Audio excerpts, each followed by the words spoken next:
Spellbound. They continued to follow the winding path, crossing several bridges on the way to the party, and finally crossing the threshold of a tall iron filigree archway with the word Doleon looming overhead. They parked alongside the other vehicles. A thin stone path cut through a short shrub-lined strip that led them to some stairs that went up to the front entrance of the mansion. Wheat turned to look back, noticing the breathtaking view. The amber lamplight illuminated the garden below.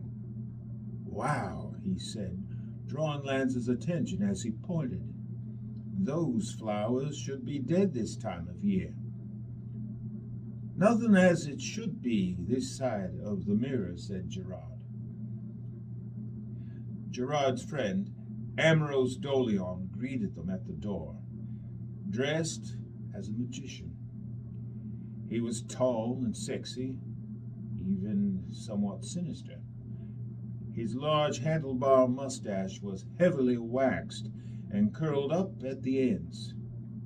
"Welcome to Doleon," he nodded, tipping his top hat and adjusting his silk-lined cape.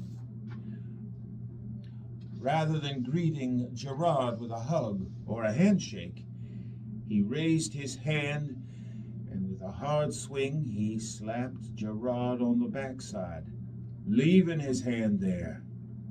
He gave a firm squeeze, brazenly disregarding any manner of discretion. And then he said, "Just don't stand there. Introduce me to your fine new friends." Gerard did as he was instructed. "Well, look at you with your tan skin and dazzling white teeth," stated Ambrose. His hypnotic stare conveyed a sensual masculine magnetism, and his piercing brown eyes seemed to glow as he glanced up and down at the boys' costumes. His glance fixed downward as he admired Wheat's round buttocks. "Is there something wrong with my costume?" asked Wheat. "Oh, no, not at all. I was just picturing you buck-ass naked," he said with a hearty chuckle.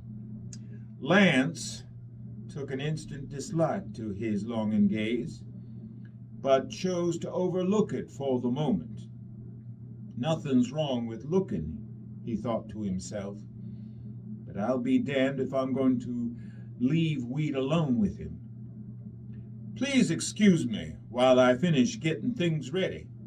"Show 'em around," demanded Ambrose as he started to walk away. Gerard asked, "Who's coming tonight?" "All the usual suspects, and hopefully a few new ones," he replied, then winked at the boys and continued on his way. Gerard looked at him and said, "Don't be put off by Ambrose. It's all part of the show.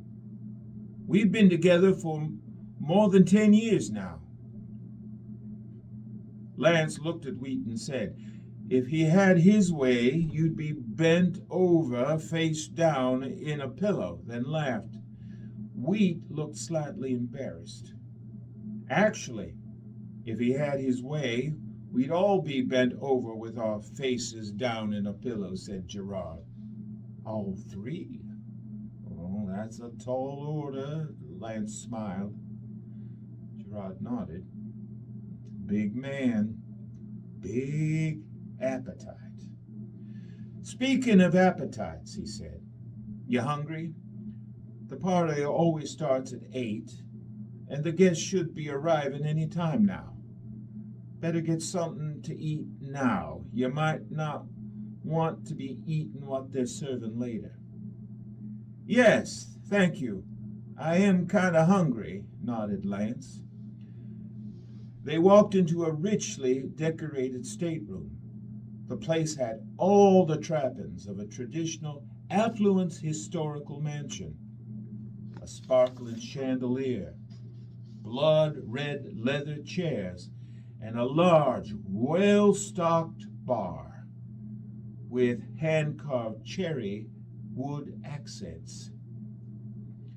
By the time the clock struck 8, everyone had arrived, all beautifully costumed. The stage was set, and the boys had a front row seat. Amorous made a theatrical entrance and went straight into his routine. Good evening. Now, for those of you who have never visited our home before, you're in for a special treat. We will be serving drinks and a late supper, an authentic Cajun meal, all prepared by our local voodoo priestess. Round here, she's known as the original Queen of the Damned. Then he gave a flash of an ominous grin. But don't let that title mislead you. She has a great talent for conjuring up the most unusual dishes. Then nodded at her and gave her a sexy snarl. But before all that, let me tell you a little bit about the History de Doleon. He walked them over to the parlor, pointing out the hand-carved finials. My granddaddy specified all the designs and details as this house was being constructed. He was a visionary, taking care to see that the artisans captured all the romantic intricacies that high Victorian Gothic style had to offer, including secret passages and hidden rooms. Well, he used to say, you never know when some crazy coot may come to call, looking to settle a little unfinished business, and a wise man always plans ahead for a hasty exit. Wheat was fascinated with the intricate fretwork of the wooden archway. He brushed the beaded curtains that framed the doorway with his fingers as he walked by, causing them to click and sway.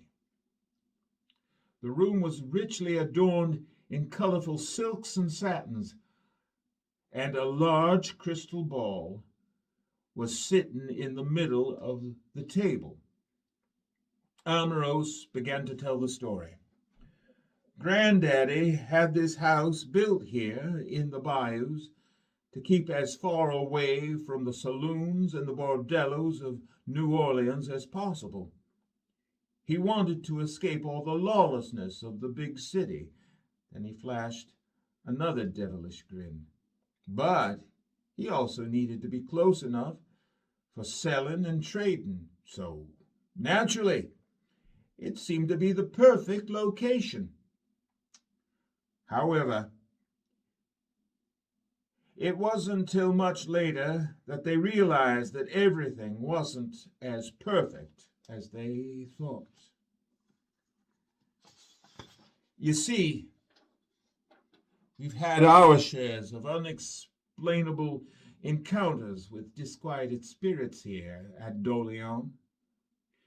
They caused the death of my dear dead auntie.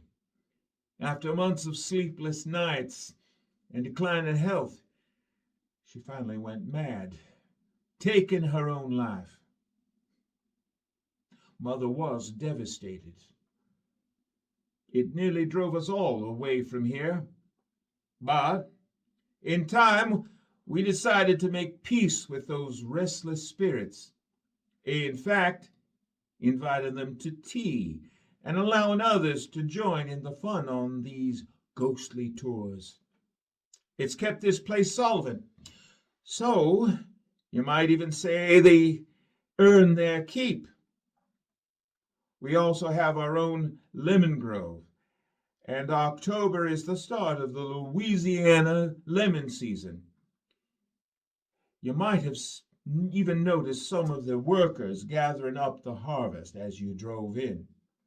Then Amorous picked up a lemon from the table and with lightning quick sleight of hand turned it into a drinking glass. A simple case of lemons into lemonade, he said, as he filled the glass from the jug that stood in front of him. He downed the contents of the glass and turned to Gerard. "Now, what are you waiting for?" he asked. "Get these people something to drink before they all dry up and blow away." He blew into the hollow of his fist, producing a lemon-colored silk hanky. He dabbed the corners of his mouth, then folded it into his pocket. He raised his brow and said, "Hopefully, those spirits will remain peaceful long enough for us to enjoy ourselves this evening."